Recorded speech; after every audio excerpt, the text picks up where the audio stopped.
మా latest videos కోసం మా ఈ తెలుగు న్యూస్ ఛానల్ సబ్స్క్రైబ్ చేసి గంట సింబల్ యాక్టివేట్ చేసుకోండి. ఈ రోజే వినాయక చవితి, వినాయకుడి పుట్టినరోజు. ఈ పవిత్రమైన రోజు రాత్రి 9 తర్వాత గ్యాస్ స్టవ్ పైన ఇది పెడితే తెల్లారేసరికి లక్షలు కాదు కోట్లు వచ్చి పడతాయి.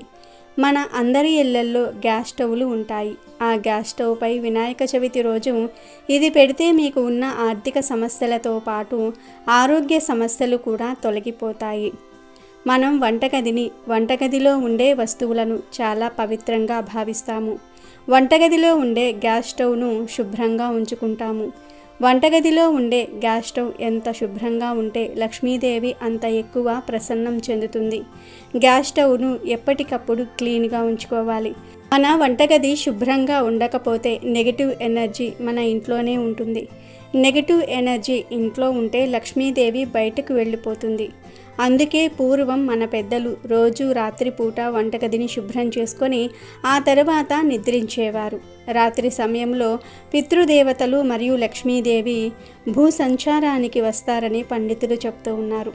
వారు అలా సంచరిస్తూ మన ఇంటిలోనికి వచ్చినప్పుడు మన ఇల్లు చిందరవందరగా ఉంటే లక్ష్మీదేవి మరియు మన పితృదేవతలు ఆగ్రహిస్తారు. వంటగదితో పాటు అన్ని గదులు శుభ్రంగా ఉంచుకోవాలి. ఏ ఇంటిలో అయితే శుభ్రత ఉంటుందో ఆ ఇంటిలో లక్ష్మీదేవి స్థిరంగా ఉండిపోతుంది. అంతేకాదు పితృదేవతల అనుగ్రహం కూడా ఉంటుంది. మనం ఆర్థిక సమస్యలు ఎదుర్కొంటున్నాం అంటే దానికి కారణం లక్ష్మీదేవి అనుగ్రహం మనపై లేకపోవటం వల్ల కానీ, పితృదేవతలు మనపై ఆగ్రహించి ఉండటం వల్ల కానీ ఆర్థిక సమస్యలు మనల్ని పీడిస్తూ ఉంటాయి. కొన్నిసార్లు లక్ష్మీదేవి మనల్ని అనుగ్రహించి డబ్బు ప్రసాదించిన పితృదేవతలు లక్ష్మీదేవికి అడ్డుపడి మనకు అందాల్సిన సిరి సంపదలను అందనివ్వకుండా చేస్తారు. పితృదేవతలకు మరియు లక్ష్మీదేవికి ఆగ్రహం కలగకుండా ఉండాలంటే వంటగదిని చాలా శుభ్రంగా ఉంచుకోవాలి. రాత్రి మనం భోంచేసిన తర్వాత ఆ వండిన పాత్రలను కడుక్కోవాలి. ఇంకా పితృదేవతల కోసం ఒక ముద్ద అన్నం తీసి పక్కకు పెట్టాలి. ఇలా చేస్తే పితృదేవతల అనుగ్రహంతో పాటు లక్ష్మీదేవి అనుగ్రహం కూడా కలుగుతుంది. దీంతో మీకు ఉన్న ఆర్థిక సమస్యలు తొలగిపోతాయి. ఇక మీకు ఉన్న ఆస్తులు పెరగాలంటే, మీ సంపాదన పెరగాలంటే ఈ వినాయక చవితి రోజు రాత్రి 9 తర్వాత గ్యాస్ స్టవ్ పై వీటిని పెట్టాలి. వీటిని గ్యాస్ స్టవ్ పై పెట్టడం వల్ల తెల్లారేసరికి కోట్ల కట్టలు వచ్చి పడతాయి. మరి వినాయక చవితి రోజు గ్యాస్ స్టవ్ పై ఏం పెట్టాలి? ఇప్పుడు మనం ఈ వీడియోలో వివరంగా తెలుసుకుందాం. ఫస్ట్ అయితే కామెంట్ బాక్స్లో ఓం శ్రీ గణేశాయ నమః అని కామెంట్ చేయండి. అలాగే ఈ వీడియోకి ఒక లైక్ కొట్టి మా ఛానల్ని సబ్స్క్రైబ్ చేసుకోవటం అస్సలు మర్చిపోవద్దు. దేవుళ్ళందరికీ ప్రథమ నాయకుడు వినాయకుడు. ఆ గణపతిని పూజించని వేడుకోని భక్తులు ఉండరు. ఆయన లేనిది ఏ కార్యము జరగదు. అంతటి దేవదేవుణ్ణి మనము కొలిచేటప్పుడు చాలా పేర్లతో ఆయనను పూజిస్తాము. వినాయకుడు సకల దేవతా గణాలకు అధిపతి. అన్ని అడ్డంకులు తొలగించే విఘ్నరాజు. అన్ని కార్యములకు పూజలకు ప్రథమంగా పూజలు అందుకునేవాడు వినాయకుడు. వినాయక చవితి వచ్చిందంటే భక్తులకు పెద్ద పండుగే. భాద్రపద మాసమున చవితి రోజున గణపతిని కొలవని భక్తుడు ఉండడు. మరి అంతటి ఈ అగ్రదేవుణ్ణి పూజించేటప్పుడు వినాయకుడు, విఘ్నేశ్వరుడు, లంబోదరుడు, గణపతి, ఏకదంతుడు, వక్రతుండు, మూషిక వాహనుడు, జగనానుడు, ధూమకేతువు లాంటి వివిధ రకాల పేర్లతో పూజిస్తాము. ఇవన్నీ బొజ్జ గణపయ్యను ముద్దుగా పిలుచుకునే పేర్లు. గణపతిని వేడుకుంటే తీరని కోరిక లేదు. ఆరోగ్యం, అభయం, విజయం, సంతోషం, సంపద, ధైర్యము అన్నిటినీ ప్రసాదించే స్వామి ఈ గణపయ్య. ఏదైనా పాపాలు కానీ తప్పులు కానీ చేస్తే క్షమించమని మిగతా దేవతల ముందు కోరుకుంటారు. కానీ వినాయకుని ముందు మాత్రం గుంజీలు తీస్తాం. ఇలా ప్రతిదీ ప్రత్యేకత కలిగిన దేవుడు ఆదినాయకుడు వినాయకుడు. భక్తితో గణపతిని పూజించిన వారికి అష్టైశ్వర్యాలు కలుగుతాయని పండితులు చెప్తూ ఉన్నారు. అలాంటి విఘ్నేశ్వరుడి పుట్టినరోజైన వినాయక చవితి రోజు మనం చేసే ఏ చిన్న పూజకైనా పరిహారానికైనా 1,00,000 రెట్ల ఫలితం ఉంటుంది. అయితే ఎంతో పవిత్రమైన ఈ వినాయక చవితి రోజున రాత్రి 9 తర్వాత గ్యాస్ స్టవ్ పై ఏం పెట్టాలో చూద్దాం. ఈ పరిహారం చేయడానికి ముందుగా ఒక ప్లేట్ తీసుకోండి. రౌండ్గా ఉండే ప్లేట్ తీసుకోండి. ఇప్పుడు ఆ ప్లేట్లో ఒక వైట్ పేపర్ వేయండి. ఆ వైట్ పేపర్పై 2 స్పూన్ల ఆవాలను కూడా వేయండి. ఆవాలు నెగిటివ్ ఎనర్జీని లాగేసుకుంటాయి. ఆవాలతో పరిహారం చేయటం వల్ల ధన సమస్యల నుండి బయటపడతారు. ఆ ఆవాలపై గల్లులుప్పు వేయండి. గల్లులుప్పు మీ ఇంటిపై ఉన్న నెగిటివ్ ఎనర్జీని లాగేసుకుంటూ ఉంటాయి. ధన ఆకర్షణ శక్తిని పెంచుతుంది. ఆవాలు ఉప్పు వేసిన తర్వాత వాటిపై చిటికెడు పసుపు కుంకుమలు కూడా వేయండి. పసుపు కుంకుమలు చాలా పవిత్రమైనవి మరియు శక్తివంతమైనవి. ఇప్పుడు ఆ ప్లేట్లో అన్ని వేసిన తర్వాత ఆ ప్లేట్ను పట్టుకొని అన్ని గదులలో తిరగండి. ఇలా ప్లేట్ను పట్టుకొని తిరిగేటప్పుడు మా ఇంటిలో ఉన్న నెగిటివ్ ఎనర్జీ అంతా కూడా పోవాలి, వారి ఇంటి వారిపై ఉన్న చెడు అంతా కూడా పోవాలి, మేము కూడా అందరిలాగా ఆనందంగా సంతోషంగా ఉండాలి అని అనుకుంటూ అన్ని గదులలో తిరిగి ఆ ప్లేట్ను వంటగదిలో ఉండే గ్యాస్ స్టవ్పై పెట్టాలి. ఇవి గ్యాస్ స్టవ్పై పెట్టేటప్పుడు స్టవ్పై ఇతర ఏ పదార్థాలు ఏ వస్తువులు ఉండకూడదు. గ్యాస్ స్టవ్ శుభ్రంగా ఉండాలి. ఈరోజు వినాయక చవితి కాబట్టి చాలామంది పిండి వంటలు స్టవ్పై చేస్తారు. ఇలా పిండి వంటలు స్టవ్పై చేయటం వల్ల ఆ స్టవ్పై పిండి మరకలు నూనె చుక్కలు పడిపోతూ ఉంటాయి. పొయ్యి అంతా కూడా బాగా జిడ్డుగా ఉంటుంది. ఇలాంటివేమీ లేకుండా స్టవ్ను శుభ్రం చేసుకొని ఈ పరిహారం చేసుకోవాలి. వీటిని స్టవ్పై పెట్టిన తర్వాత కూడా స్టవ్పై ఎలాంటి పదార్థాలు పెట్టకూడదు. స్టవ్ను అలా ఖాళీగా వదిలివేయాలి. కేవలం స్టవ్పై ఈ ప్లేటు మాత్రమే ఉండేలాగా చూసుకోవాలి. ఆ తర్వాత మీకు ఉన్న పనులు పూర్తి చేసుకుని నిద్రించండి. ఈ పరిహారం రాత్రి 9 తర్వాత చేయాలి. తిన్న తర్వాత చేసినా పర్వాలేదు, తినక ముందు చేసినా పర్వాలేదు, కానీ రాత్రి 9 తర్వాతనే చేయాలి. ఇక మరుసటి రోజు ఉదయం నిద్రలేవగానే ఆ ప్లేట్లో ఉన్న వస్తువులను పొట్లం కట్టాలి. ఆల్రెడీ మనం ప్లేట్లో పేపర్ వేసాం కాబట్టి ఆ పేపర్తో పొట్లం కట్టి వాటిని ఎవరూ తిరగని ప్లేస్లో పడవేయాలి లేదా పారే నీటిలో పడేయాలి. డస్ట్బిన్లో వేయకూడదు. మీకు దగ్గరలో ఎక్కడైనా సరే ఖాళీ ప్లేస్ ఉంటే అక్కడ బాగా మొక్కలు లేదా చెట్లు పెరిగి ఉంటే అక్కడైనా సరే ఈ పొట్లాన్ని వేయండి. ఇలా పడేసి ఇంటికి వచ్చి కాళ్ళు చేతులు కడుక్కొని ఇంట్లోకి వెళ్ళండి. ఇంకొక విషయం ఏమిటంటే వీటిని బయట పడేసిన తర్వాత మీరు ఎవ్వరినీ ముట్టుకోకూడదు. ఏ వస్తువును తాకకుండా ఇంట్లోకి వెళ్ళి స్నానం చేసేయాలి. ఒకవేళ మీకు ఇంటి బయటనే స్నానాల గది ఉంటే అక్కడే స్నానం చేయండి. ఈ పరిహారం ఇంట్లో వారు ఎవరైనా సరే చేయవచ్చు. అయితే ఇప్పుడు మనం చెప్పుకున్న నియమాలను పాటిస్తూ చేస్తేనే ఈ పరిహారానికి ఫలితం దక్కుతుంది. మరి ప్రతి ఒక్కరూ ఈ వినాయక చవితి రోజు రాత్రి 9 తర్వాత ఈ పరిహారాన్ని చేసి మీకు ఉన్న ఆర్థిక సమస్యల నుండి ఇతర సమస్యల నుండి బయటపడండి. ఈ పరిహారం రాత్రి చేయటం వల్ల నెగిటివ్ ఎనర్జీ అంతా కూడా బయటకు వెళ్ళిపోతుంది. తెల్లవారేసరికి మీ జీవితం మారిపోతుంది. కాబట్టి అందరూ కూడా మర్చిపోకుండా ఈ పరిహారాన్ని చేసి శుభ ఫలితాలను పొందండి. ఈ సంవత్సరం వినాయక చవితి బుధవారము వచ్చింది. వినాయక చవితి బుధవారం రావటం అనేది అత్యంత శక్తివంతమైన శుభప్రదమైన విశేషం. వినాయకుడు ఈ భాద్రపద మాసంలో శుద్ధ చవితి నాడు జన్మించాడు. ఈసారి స్వామివారికి ఎంతో ఇష్టమైన బుధవారం రోజు వినాయక చవితి వచ్చింది. ఇది అత్యంత పవిత్రమైన రోజు. అయితే ఈ వినాయక చవితి రోజున మీ జీవితంలో ఉన్న కష్టాలు తొలగిపోయి అదృష్టం మిమ్మల్ని వరించాలి అంటే రావి ఆకుతో ఒక పరిహారం చేయాలి. ఏమీ లేదు, వినాయక చవితి రోజు ఒక మంచి రావి ఆకును తెచ్చుకుని మేము ఇప్పుడు వీడియోలో చెప్పబోయే విధంగా ఈ రావి ఆకును పూజించి ఇంటిలో ఒక ప్రదేశంలో పెట్టాలి. వినాయక చవితి రోజున రావి ఆకును వాస్తు ప్రకారం ఇప్పుడు మనం చెప్పుకోబోయే ప్లేస్లో పెడితే లక్షలు కాదు కోట్లు వచ్చి పడతాయి. మీ ఇంటికి ధనం ఆకర్షింపబడుతుంది. ఇంటిలో శాంతి ప్రశాంతత కూడా పెరుగుతాయి. ముందుగా ఈ పరిహారం చేయటం వల్ల కలిగే ప్రయోజనాల గురించి మనం వివరంగా తెలుసుకుందాము. ఎందుకంటే మనం చేసే పని యొక్క మహత్తు తెలిసినప్పుడే దానిని పూర్తి శ్రద్ధతో నమ్మకంతో చేయగలుగుతాం. ఈ పరిహారం చేసే మొట్టమొదటి పని మీ ఇంట్లో ఉన్న ప్రతికూల శక్తిని అంటే నెగిటివ్ ఎనర్జీని సమూలంగా నాశనం చేయటం. మన కంటికి కనిపించని ఈ నెగిటివ్ ఎనర్జీయే మన పతనానికి మన కష్టాలకు మూల కారణం.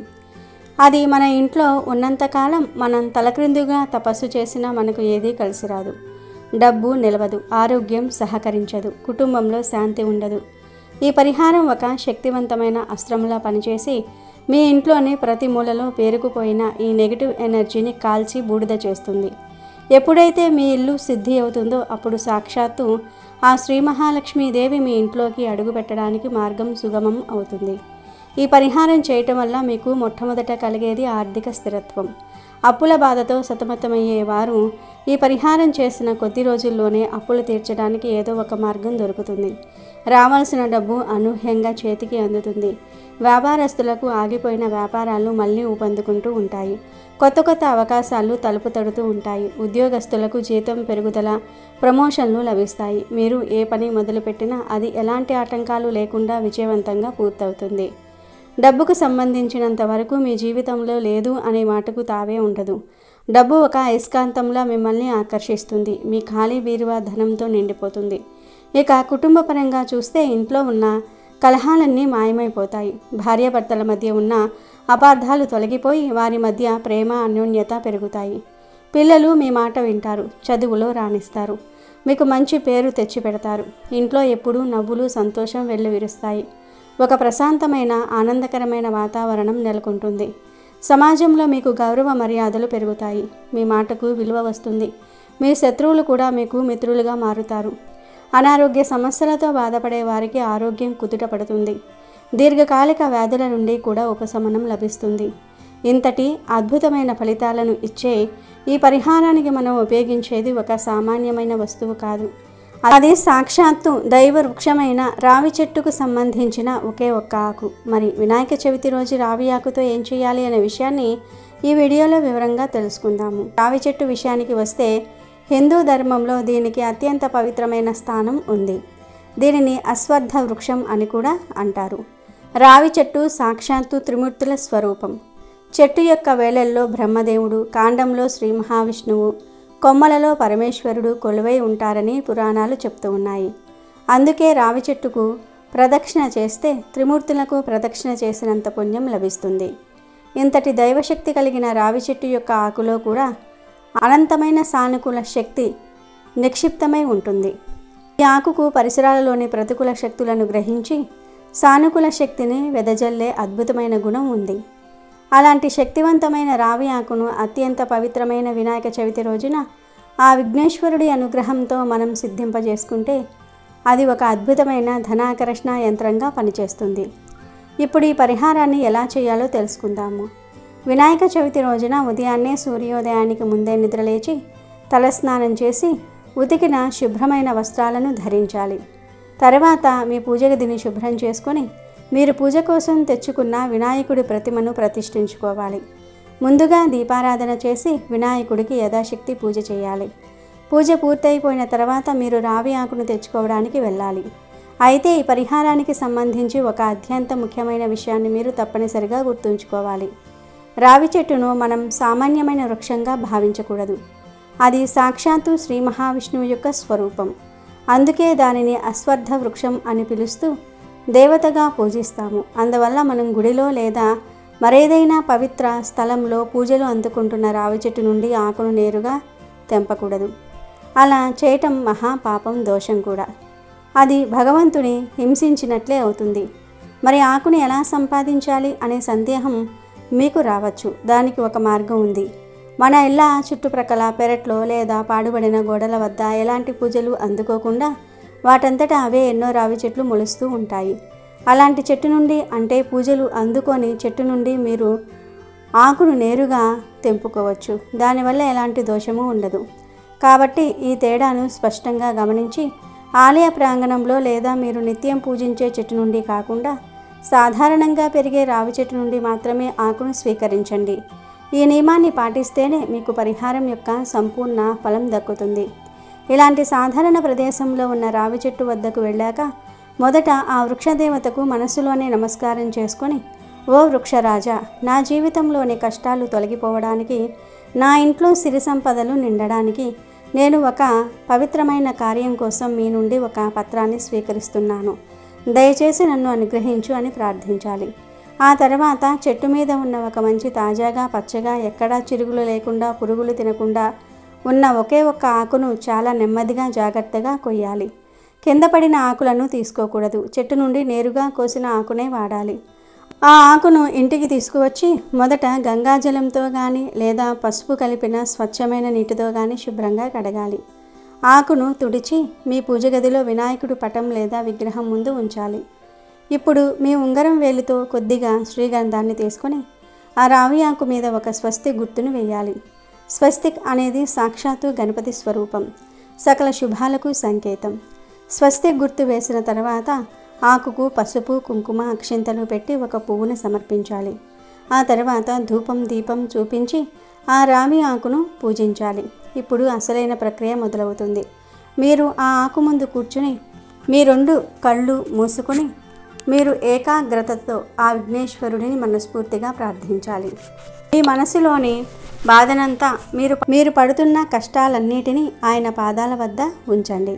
ఓ ప్రథమ పూజనీయ గజానన ఏకదంత, నా జీవితంలోని సకల ఆటంకాలను దారిద్ర్యాన్ని తొలగించి నన్ను పట్టి పీడిస్తున్న దరిద్ర దేవతను నా ఇంటి నుండి ప్రారద్రోలు తండి. నేను ఎంతో కష్టపడుతున్నా ఫలితం దక్కటం లేదు. దయచేసి నన్ను కరుణించు. ఈ రావి ఆకును ఒక సాధారణ ఆకుగా కాకుండా నా ఇంట్లోకి నా వ్యాపారంలోనికి ధనాన్ని ఐశ్వర్యాన్ని సిరి సంపదలను ఆకర్షించే ఒక శక్తివంతమైన ధనాకర్షణ యంత్రంగా మార్చు స్వామి అని హృదయపూర్వకంగా వేడుకోవాలి. మీ కళ్ళ నుండి 2 కన్నీటి బొట్లు రాలినా పర్వాలేదు. మీ ఆర్తి ఆ స్వామికి చేరాలి. ఆ తర్వాత వినాయకుడికి అత్యంత ప్రీతికరమైన శక్తివంతమైన ఓం గం గణపతియే నమః అనే మూలమంత్రాన్ని 108 సార్లు జపించాలి. మీరు తులసిమాలతో కానీ రుద్రాక్షమాలతో కానీ లేదా మీ చేతి వేళ్లతో కానీ లెక్కించుకోవచ్చు. అయితే ఇక్కడ అత్యంత ముఖ్యమైన విషయం భావన. మీరు మంత్రాన్ని కేవలం పెదవులతో పలకటం కాదు. మీ మంత్రశక్తి అంతా, మీ సంకల్ప శక్తి అంతా, ఆ విఘ్నేశ్వరుడి దివ్యశక్తి అంతా ఒక ప్రవాహంలా వచ్చి ఆ రావి ఆకులోనికి ప్రవేశిస్తున్నట్లుగా బలంగా భావన చేయాలి. ప్రతి మంత్ర జపంతో ఆ ఆకు మరింత తేజోవంతంగా శక్తివంతంగా మారుతున్నట్లుగా ఊహించుకోవాలి. ఆ ఆకు నుండి ఒక దివ్యమైన కాంతి వస్తున్నట్లుగా మీ మనోనేత్రంతో చూడాలి. 108 సార్లు జపం పూర్తయిన తర్వాత 1 నిమిషం పాటు కళ్ళు మూసుకొని ప్రశాంతంగా ధ్యానం చేయండి. ఇప్పుడు మీ ముందున్నది ఒక సాధారణ రావి ఆకు కాదు. అది మంత్రశక్తితో దైవశక్తితో సిద్ధింపజేయబడిన ఒక అద్భుతమైన యంత్రం. ఇది ఒక పవిత్రమైన తాయిత్తు. ఇప్పుడు అత్యంత ముఖ్యమైన చివరి ఘట్టం. ఎంతో శ్రమించి భక్తితో శక్తివంతం చేసిన ఈ రావి ఆకు యంత్రాన్ని ఇంటిలో ఎక్కడ పెట్టాలి? అదే అసలైన రహస్యం. దీనిని ఎక్కడ పడితే అక్కడ పెట్టకూడదు. మీరు డబ్బు ఎక్కడైతే దాస్తారో, అంటే మీ ఇంటిలోని బీరువాలో, మీ లాకర్లు, మీ క్యాష్ బాక్సులు చాలా జాగ్రత్తగా పవిత్రంగా పెట్టుకోవాలి. వ్యాపారస్తులైతే మీ గల్లాపెట్టెలో పెట్టుకోవాలి. ఒకవేళ బీరువాలో పెడితే మీరు డబ్బు బంగారం పెట్టే అరలో వాటితో పాటుగా ఈ ఆకును పెట్టాలి. కావాలంటే ఒక చిన్న పసుపు రంగు వస్త్రంలో చుట్టి కూడా పెట్టవచ్చు. మహిళలు తమ హ్యాండ్ బ్యాగ్లో లేదా పర్సులో కూడా దీనిని పెట్టుకోవచ్చు. దీనివల్ల అనవసరమైన ఖర్చులు తగ్గి పొదుపు పెరుగుతుంది. ఈ ఆకును సరైన స్థానంలో పెట్టిన మరుక్షణం నుండి అది ఒక శక్తివంతమైన అయస్కాంతంలా పనిచేసి మీ ఇంట్లోకి మీ వ్యాపారంలోనికి ధనాన్ని ఆకర్షించటం ప్రారంభిస్తుంది. మీరు దీని ఫలితాన్ని కొద్ది గంటల్లోనే లేదా 1-2 రోజుల్లోనే గమనించగలరు.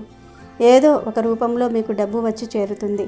ఎప్పటి నుండో రావలసిన బాకీలు వసూలవుతూ ఉంటాయి. వ్యాపారంలో లాభాలు పెరుగుతాయి. ఉద్యోగంలో ప్రమోషన్ లేదా ఇంక్రిమెంట్ రూపంలో ధనలాభం కలుగుతుంది. ఊహించని మార్గాల నుండి డబ్బు మిమ్మల్ని వెతుక్కుంటూ వస్తుంది. అయితే ఒక విషయాన్ని గుర్తుంచుకోండి. ఏ పరిహారమైనా సరే పూర్తి నమ్మకంతో శ్రద్ధతో భక్తితో చేస్తేనే సంపూర్ణ ఫలితాన్ని ఇస్తుంది. ఒకసారి పెట్టిన ఆకును ఎప్పుడు తీయాలి అనే సందేహం చాలామందికి వస్తుంది. ఆ రావి ఆకు పూర్తిగా ఎండిపోయి పసుపు రంగులోనికి మారి నలిపితే పొడి పొడిగా రాలిపోయే స్థితికి వచ్చినప్పుడు మాత్రమే దానిని మార్చాలి. ఆకు కొద్దిగా వాడిపోయినంత మాత్రాన, రంగు మారినంత మాత్రాన మార్చవలసిన అవసరం లేదు.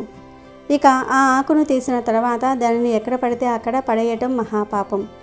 అది మీ ఇంటికి మీకు సేవ చేసిన ఒక దైవిక వస్తువు. దానిని చెత్త కుండీలో లేదా ఇతర అపరిశుభ్ర ప్రదేశాలలో వేస్తే మీకు మేలు జరగకపోగా తీవ్రమైన దోషం అంటుకుంటుంది. దైవాన్ని అవమానించిన పాపం తగులుతుంది. కాబట్టి పాత ఆకును అత్యంత గౌరవంగా సాగనంపాలి. అందుకు 2 సరైన పద్ధతులు ఉన్నాయి. మీకు దగ్గరలో ఏదైనా నది, కాలువ, చెరువు వంటివి ఉంటే ఆ పాత ఆకును తీసుకుని వెళ్ళి దానికి మనసులోనే నమస్కరించి ఇన్నాళ్ళు మమ్మల్ని కాపాడినందుకు ధన్యవాదాలు అని చెప్పుకొని ఆ పారే నీటిలో నెమ్మదిగా వదిలివేయాలి. లేదా ఆ ఆకును చెట్టు మొదట్లో పెట్టండి. ఇది ఇంకా ఉత్తమమైన పద్ధతి. మీరు ఏ రావి చెట్టు నుండి అయితే ఆకును తెచ్చారో మళ్ళీ అదే చెట్టు దగ్గరికి వెళ్ళి ఆ చెట్టు మొదట్లో ఆ పాత ఆకును భక్తితో పెట్టి నమస్కరించి రావాలి. దానిని తిరిగి దాన్ని తల్లి ఒడికే చేర్చటం లాంటిదన్నమాట. ఈ నియమాలన్నీ పాటిస్తూ పూర్తి విశ్వాసంతో ఈ పరిహారం చేయండి. ఆ విఘ్నేశ్వరుడి అనుగ్రహంతో మీ ఆర్థిక సమస్యలన్నీ తొలగిపోయి మీ ఇంట సిరి సంపదలు వెల్లువిరుస్తాయి. కనుక ప్రతి ఒక్కరూ మర్చిపోకుండా వినాయక చవితి నాడు రావి ఆకుతో ఈ పరిహారాన్ని చేయండి. వినాయకుడి అనుగ్రహంతో పాటు మీకు ఆ శ్రీ మహాలక్ష్మి అనుగ్రహం కూడా కలిగి సిరి సంపదలు కలుగుతాయి. మీ జీవితం ఆనందమయమవుతుంది. ఇక మీకు ఎందులోనూ తిరగనేదే ఉండదు. వినాయక చవితి రోజు ఎవరూ కూడా నల్లటి రంగు దుస్తులు ధరించకూడదు. నల్లటి రంగు గాజులు కూడా వేసుకోకూడదు. దరిద్రం పడుతుంది. అలాగే వినాయక చవితి రోజు జుట్టు కత్తిరించుకోవటము, గోర్లు కత్తిరించటము, షేవింగ్ చేసుకోవటం వంటి పనులు చేయకూడదు. వినాయక చవితి రోజు పూజ చేసుకున్న తర్వాత మీకు దగ్గరలో ఉండే వేప చెట్టు దగ్గరకు వెళ్ళి గ్లాసుడు పసుపు నీళ్లను ఆ వేప చెట్టుకు సమర్పిస్తే సమస్త గ్రహదోషాలు పోయి కష్టాలు తగ్గుతాయి. అదేవిధంగా వినాయక చవితి రోజు మీకు ఏ సమయంలో కాకి కనిపించినా ఆ కాకికి ఉండ్రాలను కానీ లేదా అన్నాన్ని కానీ ఆహారంగా వేస్తే విఘ్నేశ్వరుడి అనుగ్రహం కలుగుతుంది. మీకు ఉండే ధన సమస్యలు తగ్గుతాయి. ధన సంపాదన పెరుగుతుంది. వీడియో నచ్చితే లైక్ చేయండి, షేర్ చేయండి, బట్ సబ్స్క్రైబ్ చేసుకోవడం మర్చిపోవద్దు.